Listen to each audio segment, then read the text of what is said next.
Full time at Craven Cottage, Fulham 5, West Ham. Fulham 5, West Ham United nil. I can't believe those words are coming out of my mouth. Oh dear. Well, to be honest, it wasn't the biggest surprise in the world. A good battering has been coming for West Ham for some time, and it came today. Fulham have scored 5 in their last 2 Premier League matches, 5-0 victories over Forest midweek, and now us this Sunday. It was just really, really poor, wasn't it? I mean, that goes without saying. You've only got to look at the scoreline, and it tells you the whole story. I mean, pretty different to most games. I thought we came out. This is the only positive they're getting, by the way. I thought we came out first 10-15 minutes okay, and we looked comfortable. As soon as they scored the first goal, we completely lost the plot in every way. We were relatively comfortable in the opening stages of the game, a couple of chances, but not too much. But yeah, there wasn't really too many concerns. They score a goal out of nothing. It was a good cross in, a good header.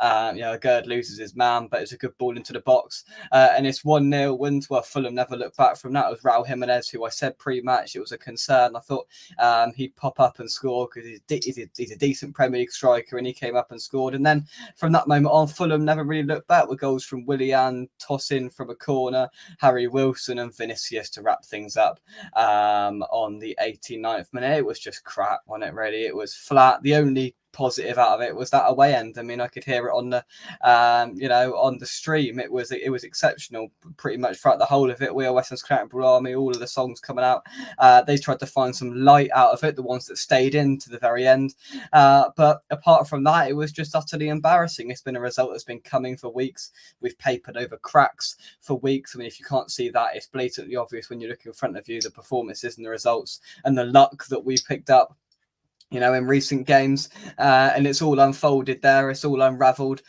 into a battering, which is what it is. There's no doubt about it. A complete and utter battering at the hands of mid-table Fulham. And I mean, there's no let off for West Ham now. There's no give, is there, going into a huge game on Thursday in the Europa League, but we need to get a point. Nothing more. A win would be brilliant, but a point does the job for what we need to do in Europe. But it's still a big game because Freiburg are a really good side, and if we play anything like that, we will get battered once again and move on to a game against Wolves, who have showed some spirit this season at home. After that, a week today, and I tell you what, it's just really, really poor, and I don't see where it changes. Today was a catalogue of defensive errors, especially in that first half. Gerd is at fault for the first goal, and I'd argue for the second goal as well. For the second goal, where he tries to play a ball through to Kudus. It was a really, really poor ball through to him, and that's where the goal stemmed from. Effectively. So Gerd didn't. I mean, the whole defense didn't have a fantastic game. I found resting Emerson was a little bit peculiar. If he was ill, don't put him in the squad. I mean, he clearly wasn't ill because he came on and he was our best player in the second half. Emerson, he was the only player, and maybe Bowen, who put a shift in that game. So I thought it was peculiar starting Cresswell, who, I mean, that was a recipe for disaster right from the start, wasn't it? If you were going to rest a fullback, why not rest Sufal and put an adequate replacement in Kehrer out there? Because we all know how crap Cresswell is. We know, that he's not good enough to play in the Premier League. We had in December 2023 for playing for West Ham United, we had Fabianski, Fornals, and Cresswell all starting in a game. That to start with was a complete recipe for disaster, and it was just depressing, really, wasn't it? I mean, the second half was probably the most pointless 45 minutes I've ever watched. It was just we'd given up. They weren't really too fussed about scoring more, and it was just they were taking a mick out of us, just passing the ball around, and it was just awful, absolutely awful. Let's have a look at some of your comments. I'm yawning because of how bad that was. Shameful performance. It was a painful 90 minutes. Freiburg are in form. Honestly, I'm nervous for that now because we do not want to be going into a round of 32 qualifier playoff game in February, that's for sure. Peter, hope you are well.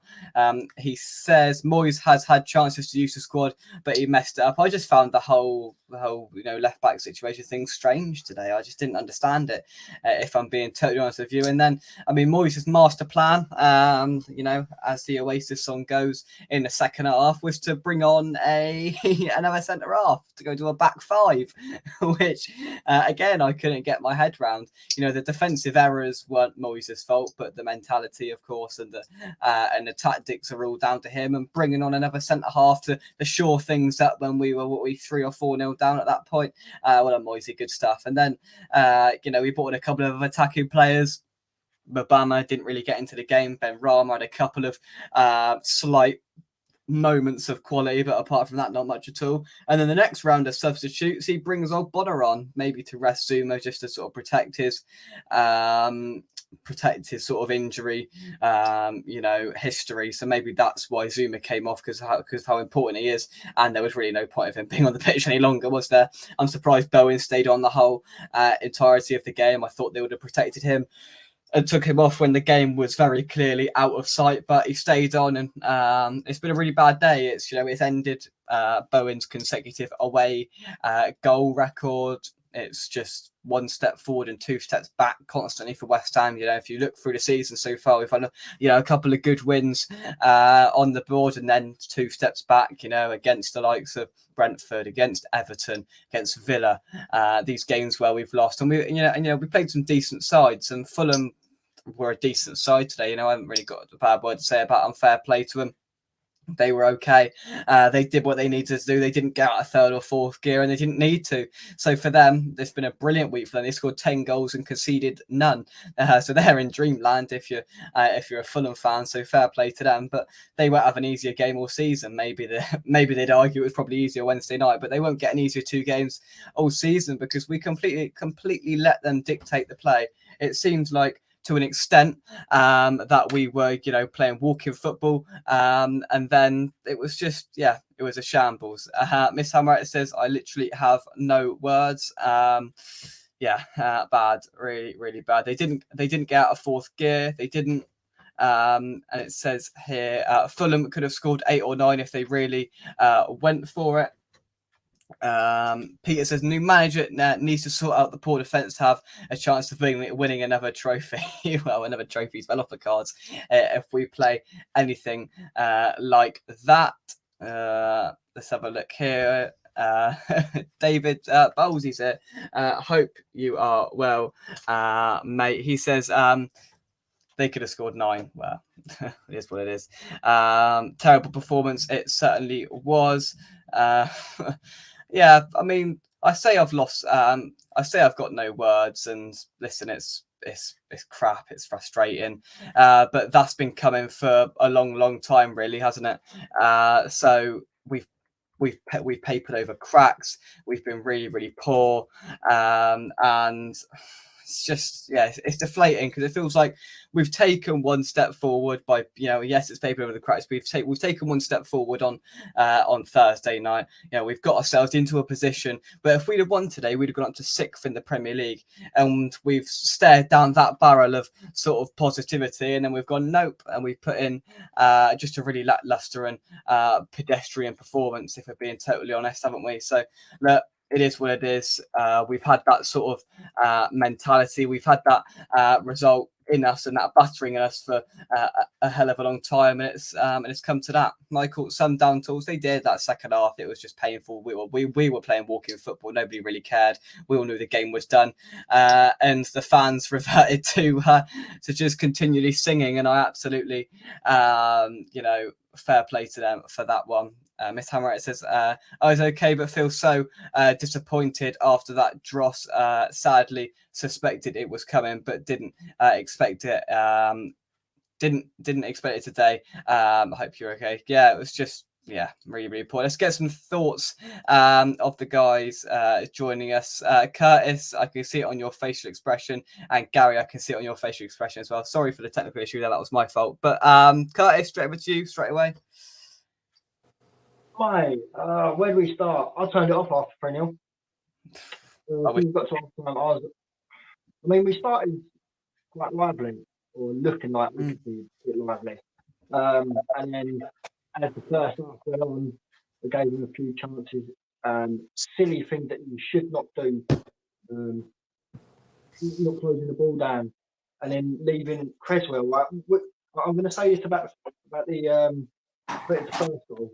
It was a quality ball with width and pace. Take nothing away from it. Fulham were fantastic today, and we were dog awful. But you don't leave Cresswell, who's 2'0", on his own for a start. He hasn't played for God knows how long. Secondly, we know what he's like because in Europa League, in our first season in Europa League, it happened to him twice in a row. I think it was the quarter-final and the semi-final. He got exposed, and I think we've lost Curtis there. I don't know. Not sure. Gary, take over. I mean, I don't know where to start, to be honest with you. That's been coming for a while, but... Jake, if we rewind back to our pre-show, okay? Yeah. We said you cannot play 4-4-1-1 with that lineup. Without Alvarez, we have no cover. And what did I say? We need 5 at the back, okay? So we should have done that, firstly. It was so obvious. The lads were knackered, absolutely knackered. You could see they were right from the start. And that's not their fault. They started off 10, 15 minutes and they just ran out of energy. It's the same team. And you can't do that. Secondly, his man management again. He drags 4 nails at half time. Why do that? You know, I left him on. It was obvious what he needed to do straight away. Mavropanos, I'd have brought him on and I'd have taken Paqueta off, whose legs are gone. I said to him after Thursday night, you can see he was knackered at the end of Thursday night. You know, he's a brilliant player, but he needs a rest. He's not a machine. He's from Brazil. And likewise, Zuma. He was the other one I said looked bad. And Moyes took him off halfway through as well. It was obvious these things should have been thought about. I'm not a multi-million-pound Premier League manager. It was obvious. I've managed teams of people, and you look them in the eye, and you work out, okay, he's not up for it today. It's man management. It's basic man management. You know, we've got physios there. We've got this red zone. The only one I thought was running all day was Bowen. He looked fine. Kudos was absolutely invisible. I forgot he was playing. Souček, as always, like we said at the start, you can't have Souček and Ward-Prowse as our axis. They're not. It's not their fault. You're putting round pegs in square holes. You can't do it. You know, you've got to say to yourself, he's got his favourites, and he's really, really, really showed up today. He will not touch Souček for some bizarre reason. You know, you needed to be braver. Cornet again didn't get on. You know, you've got to mix. It's what you've got a squad for. That's why we spent hundreds of millions of pounds on a squad to play 8 games in 28 days. It's when you use your squad. You know, you can't expect Paqueta to play as he did Thursday night today. You can't expect Ward-Prowse and Souček to be Alvarez because they're not. You know, it's basic man management, Jake. I mean, Fulham's the first goal, great cross. Yeah, no problem at all. But even that should have been defended. We didn't get anywhere near them first half. They could have easily won 7 or 8-0. We had some chances we could have put away, but it was just really, really poor. But it was so predictable. So predictable. Oh, yeah, it is. It is. And yeah, I think the midfield issue, you bang on, you know, it is trying to put square pegs in round holes. And the issue with it is that every single time, you know, it's not a coincidence, it is a recurrent issue, is that when you put Souček in that number 6 role, if you put Souček and tell him to defend and sweep up in front of that back line, you can't do it. He just aimlessly, pedestrian, lethargically jogs round, and that's not his game. He needs to play further up, and it's exposed how much we miss Alvarez when he's not involved, and hopefully we can have him back on Thursday, because honestly it was painful, and it shows that there's no plan B, because we could have all sort of chucked that together today. There's no plan B with the midfield. It's just, well, we're going to have to do that, and that's it. You know, there's nothing else we can do. Yes, there is other things you could do. You could try something different, because we've tried that against Brentford when Alvarez wasn't involved, and it didn't work. So what does Moyes go? Oh, yeah, we'll give it another go, because it worked brilliantly a few weeks ago. It doesn't work. How many more times have we got to put Souček and Ward-Prowse together in a defensive double pivot? And tell you, it does not work. It's like he's got his favourites and he won't get rid of them. He's got an ex-girlfriend he refuses to let go of. He's got this dream of Souček in his first season. You know, that's the great guy. Oh, I remember her. Oh, she's great. I really want her all the time. And that's what he's doing all the time, sticking her in his midfield. No. As you said, he's not a defensive midfielder. If Alvarez is gone, as you quite rightly say, Jake, you need a plan B. You think, okay, our defensive midfielder has now gone. We haven't got anybody, as far as I'm aware, in the club that can do that. So we need to change formation in order to cover that gap. Right at the start, he played extra centre half, and maybe he could step forward. Kehrer could have been a good example, for example. Could have stepped forward and take the initiative, or take some, more protective cover. Zuma's, as I said before the game, he's not fit enough to play every game. I know we miss him, but it's just so frustrating because it's all preventable. I'm sorry, there's no way a team that spent hundreds of millions of pounds would lose 5-0 to Fulham, ever. That should never, ever happen. Never happen. Oh dear. Well, I'm just glad I didn't go out there today. They were all laughing at me last night on the preview. Nigel and Mike, they were both going today. I bet they're all happy now. I said to them, I'm going to sit back with my slippers on, watching Newcastle. Who Newcastle playing? I forgot now. Spurs. That's it. I mean, watching Newcastle Spurs at 4:30, watching proper football after that crap.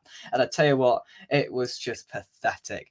And there is no plan B. I felt from Mubama, I think he had about 2 touches in the 30 minutes he came on to the pitch. I feel for him because there was just nothing up there for him, and the players had given up. There was just we were sort of reverted to defeat. We'd given up, and there was no fight back in to that team in the second half, and it was just pointless. Just all of it was pointless in the second half. I'd rather not watched it because it was terrible. I mean, Ben Rama's volley that went over about 14 blocks of flats, but it was just Tony Gale said, "I've never seen a ball go that far up that stand." I was like, oh, exactly. As a professional footballer, yeah.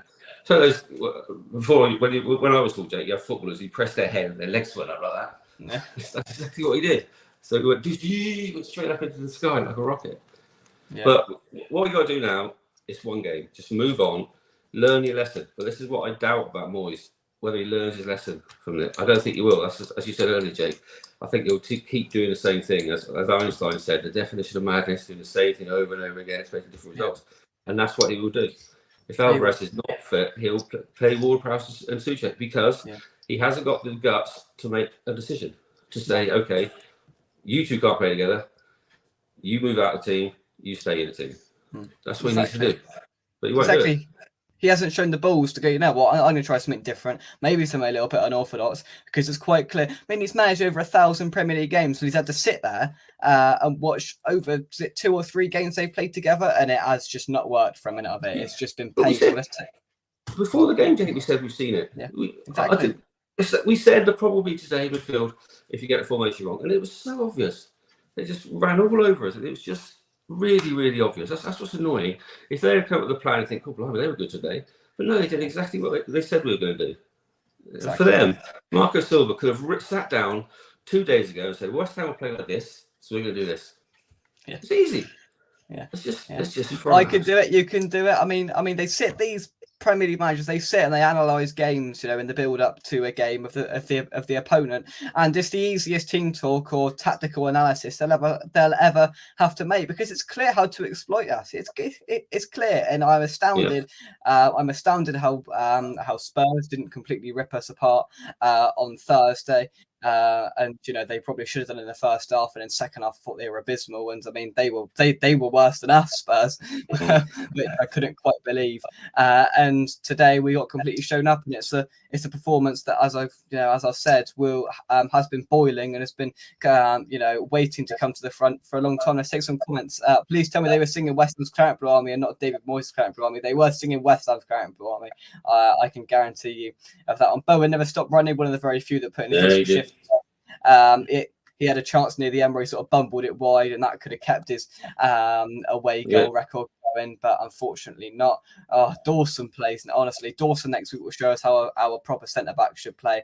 Listen, I don't think it's fair on bringing Mavropanos on at half time and trying to work a system that we haven't played all year. I thought that was lunacy, but then again, I thought Mavropanos was quite poor. I thought he gave it away a few times, and I just found the whole decision to switch to a backfire, which we haven't played all season, halfway through a game when we were 3-0 down, just baffling, Gary. Yeah, I mean, I would have started back 5, but you're right. We needed to train the day before. But Alvarez, if they knew he was out, I don't know when they knew he was out. They should have, still thought to themselves, we've tried this formation before in Serbia, got away with an unbelievably poor 1-0 win because they were so bad. And every other time we've played it, they can't work together. But no, as you say, he persists. In 5-0, can you imagine if it had been City or Liverpool or Arsenal today? Goodness me, it would have been just a cricket score. It's just not working. And Thomas has to be dropped now. I'm sorry. And we need to play people in their correct positions. And if Alvarez has still got a virus on Thursday, you bring in anybody in midfield, you strengthen that centre midfield somehow. Even Connor Coventry, we need to try something different. It's not working. Ward-Prowse and Souček together on their own without Alvarez doesn't work. Just doesn't work. Ward-Prowse was so defensive, and his game is going forward and passes between the lines. Souček, just invisible today, completely invisible.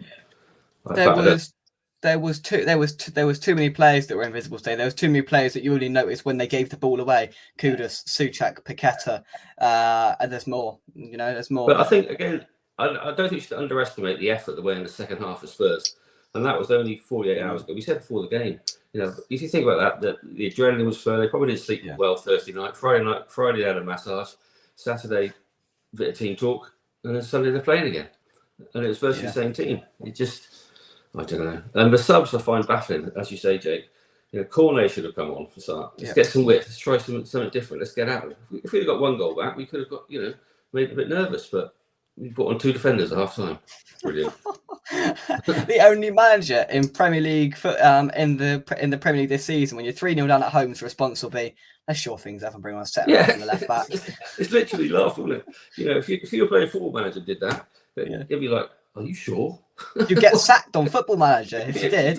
You would, wouldn't it? It'd be like, are you sure? You know what you're doing? You're 3-0 down at half time and you're bringing on 2 defenders to make more defence. Okay. Good stuff. Well done. What do you say?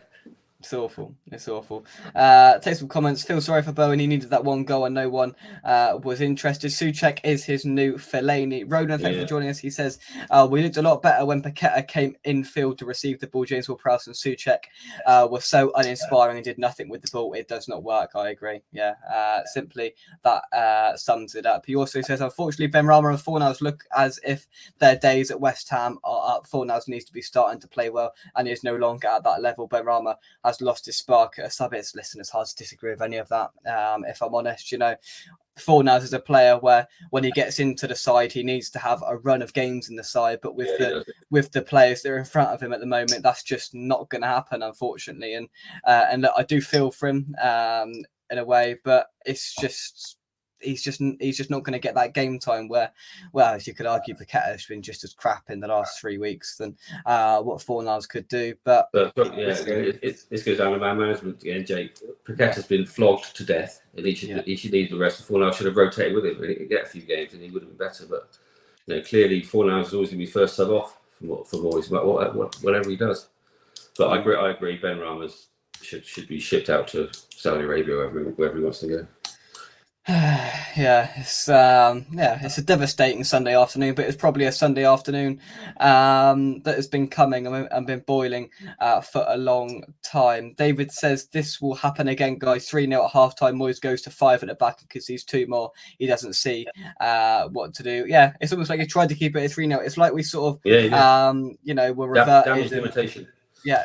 Trying to steady the ship at 3-0 down. Do you know what it reminded me of? It reminded me of Brighton away last year where we were, was it 2 or 3-0 down at half time and he took Benrahma off, Gary, when we were down there that day? Yeah. That was worse. Yeah. That's because we didn't have one shot, one corner that game. That was worse. But this was just, it was a feature of Thursday night and poor management by Moyes not to see how tired the players were. And you can't keep flogging a dead horse, as they say. We've got 8 games, 28 games. We've got some really hard games. Freiburg's going to be a hard game. And we've got Wolves who are doing well. Then we've got Liverpool. And we've got Man United. We've got all these games coming up. You've got to play players, but unfortunately they're all rusty because they haven't played at all. So Fornals hasn't played. Kehrer, when was the last time Kehrer played? Ings is rubbish. Literally, who have you got? I don't know. Just looking at West Ham's next 7 games, 3 of them are cup games. I mean, we've got Bristol. We've got Freiburg, then we've got Wolves, and then we've got Liverpool in the cup, Man United, Arsenal, Brighton, and then Bristol City in the cup. 3 cup games in our next 7, and 4 pivotal games in the league sandwiched in between those as well. I mean, what changes, if anything, and how would you I mean, it's $1 million question that I'm going to ask now. How would you go about this squad rotation now? Because we've got 11 games in 33 days. And they mentioned on commentary on the one I was watching that only Man City and Liverpool are going to play more games than Premier League. Only Man City and Liverpool are going to play more games than West Ham this season. And they've got 2 teams to put out. They've got two brilliant squads to sort of counteract that issue. We don't, quite frankly. We don't have the quality barely in one side to put out. No wonder 2. How on earth are we supposed to manage these games and try and get a tune out of these players simultaneously, Gary?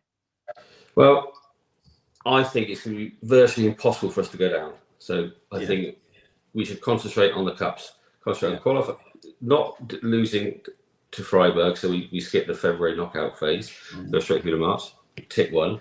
Then Wolves at home, we play a weakened team, which I don't know if people won't like in the Premier League. And then we go to Liverpool. And we give that a really good go in the quarterfinals of the League Cup. That's 2 steps away from Wembley. So we give that a really good go, play our strongest team. And then, likewise, Bristol City, we shouldn't worry too much about them. But we have to prioritise Freiburg and Liverpool in the next 3 games, in my opinion. They're the ones we've got to get through in Europe and avoid that knockout stage. And we're in the quarterfinals of a cup. The quarterfinals, we have 2 steps. And looking at the rest of the teams, we could get Middlesbrough in the semi-finals of the League Cup. They're listed in the competition. Yeah, exactly. We get them in the semi-finals. We're at Wembley. Yeah. For the second cup final in 2 years. So we've got to prioritise that game and Freiburg. I'd forget about Wolves. They're Man United are rubbish anyway, so we can beat them. I was just about to say that. We could part a second string side against Manchester United and still probably get something at home. But no, I'm in 100% agreement. F the league, we're up for the cup. Hey, we can't go down. There's 3 really, really poor teams. Yeah. I don't know how many points they've got, but I think they've got less than 10 all of them, haven't they? We've already got 24, so it's impossible for us to go down. So, and then we just need to focus on the cups, and then I think we all know where Gary, it's heading. we may even have a chance to stay up with the amount of points we're on now. Yeah, Moyes, I think we all agree his contract should not be renewed, and then we move forward. I mean, it annoys me on TalkSport on Radio 5 Live. They say that West Ham fans are ungrateful, but they haven't got to watch it every week. These pundits, they don't watch it. It's really predictable. What happened today? You and I, who are not professional football managers, predicted exactly what's happened, and it happened. So, exactly. Why can't his staff or he see that? No, definitely. We aren't all Mystic Megs. There aren't 3,000 Mystic Megs stood in that away end today. We all know what's going to happen. It's blatantly obvious with what's put out there, what the end result is going to be. Now, don't get me wrong. I wasn't predicting a 5-0 loss today, but as soon as it happened, I sat back at half time and went, this battering's been coming for a while, because we've played poor and got away with it for a considerable number of weeks. Whether it's been for the entirety of the 90 minutes, whether we've been poor for 85 minutes, whether we've been poor for 45 minutes, you can string those games together to the amount of time we've been crapping games. The Spurs game poor for 45 minutes, Burnley game poor for 85 minutes, and I could go on if you like, really. So It's been. Palace, exactly. That's another one to add to the party. Nottingham Forest as well. We just about mustered a point out of that one. And do you know what? It's just deflating. Go on. This is the greatest squad of players in terms of technical ability I think we've ever had. I honestly do believe that.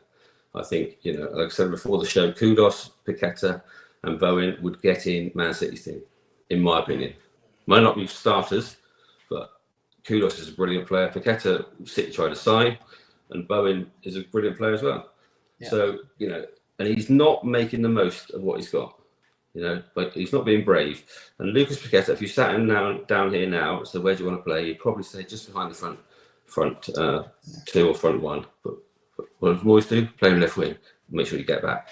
It's just like it's like getting a Rolls Royce and sticking it in a sand pit. It's just ridiculous. I love the analogy. I love it. It's just crazy. Get a Rolls Royce and put it in a sand pit, Gary. How is that going into your head? Well, I just see him. He must be thinking, I play number 10 for Brazil, but here I am, a left wing back.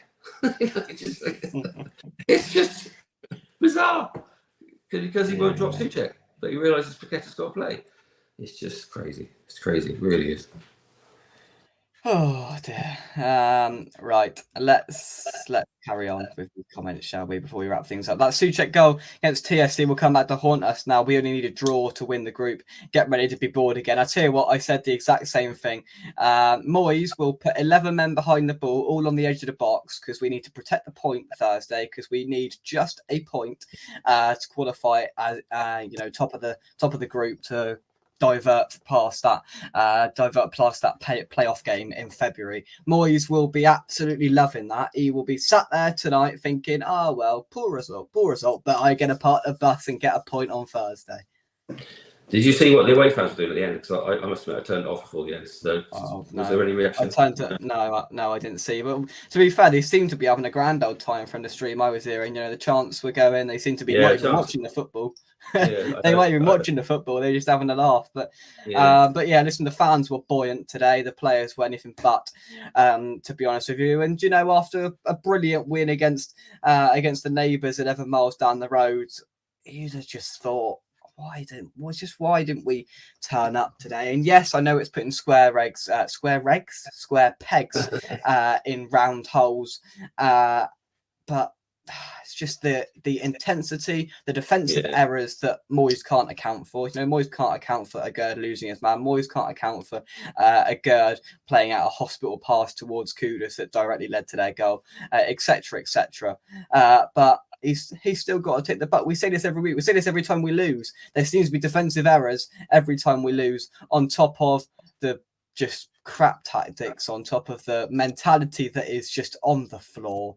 And go on. There's a point. There's a way to lose. Yeah. It's just so disappointing. I know I'm repeating myself. It's just so disappointing when you know exactly what's going to happen as soon as you see the formation. It's just, you're thinking, what are you doing? So I never bet against West Ham, but I did actually think to myself that we're going to get beaten today because of the way. As soon as I saw the way we set up, I thought, that's it. It's just so disappointing because Fulham, it's Fulham. It's not City or Arsenal or Villa who are flying. Fulham, 5-0. I mean, I don't know. I haven't got any history books. If Kent's here, tell you, but when have we ever lost 5-0 to Fulham? Maybe in 1928 or something, but it's just absolutely crazy. On paper, it looks like a devastating, just deluge. But I tell you what, it's been coming for a long time. Let's take these final comments before we go. First goal Thursday is a must. Otherwise, that crowd are going to get up. That crowd are going to be really displeased with what they're going to see. I'm going to be brutally honest. Usual suspect has got to go. Enough is enough. There's plenty of people voicing the same opinion on Twitter. I'm trying to divert away from the he's got to go, Moyes out, all the rest of it, because it's irrelevant. I'm wasting my breath. I'm wasting oxygen. He's not going to get sacked before the end of the season. It's just not going to happen. So if I thought there was a genuine chance of him going and somebody coming in with a bit more, 21st century style. What we should do, Jake, is play Moyes bingo for the afternoon. His post-match review. It will be, I finished 6th, 7th, won a European trophy. Tick. Tick. Yeah. My squad is not so about the players. The reserve players are not good enough, or we had some illness today. We started off quite well. We can see the poor goals. What else just not our day today. We've got to move on to Thursday. Well, it's one game too far, but he will definitely say, 100% certain that 6th, 7th, and won a European trophy, and this club, we want. Was it? I can't remember his exact words. He always says, "We're trying to take this club forward," or something. I can't remember what he says. Something like that. I can't remember. Every time, it's like when he speaks and it's fast forwarded, because I know what he's going to say. Yeah, it's just what he should say, but you never did. He should come out and say, "I hold my hands up there. I made the wrong formation, and I couldn't see what I was doing." And then, it's my fault. Like Steve Cooper did, to be fair to him. They lost 5-0 for them and he came straight out and said, that's on me. Yeah. I didn't get it right. It'd be nice to see that, wouldn't it? It would, but he won't. No, 100% no. Ronan says, what do we think for January signing? You put signing and not plural, and I'd be inclined to agree because I don't think we'll sign many.